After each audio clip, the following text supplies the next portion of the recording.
Well, India has been a customer of Iranian oil in the past, and it has been stopped by India because of the U.S. sanctions.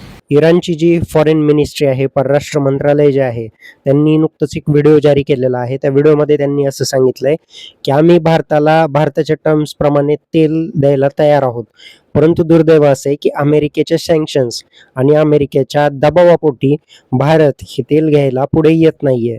तर याचा अर्थ कुठेतरी स्पष्ट होतोय की गेल्या 10 वर्षात जो विश्वगुरू नावाचा जो डंका पिटलेला आहे, तर हा विश्वगुरू डोनाल्ड ट्रम्प सारख्या एका राष्ट्राध्यक्षाला अमेरिकेच्या किती घाबरतो आहे, किती पळपुटा विश्वगुरू आपल्याला मिळालेला आहे. कारण देशावर एवढं मोठं तेलाचं संकट आलेलं असताना जर इराण आपल्याला मोठ्या प्रमाणात ते ऑफर करत आहे, तर आपल्याला घ्यायला काय हरकत आहे. आपल्यावरचं संकट आपल्याला टाळणं पहिली ही आपली प्रायोरिटी असली पाहिजे, टॉप प्रायोरिटी, ना की अमेरिका काय करेल किंवा अमेरिकेचा विचार करून आपल्याला जमणारच नाहीये.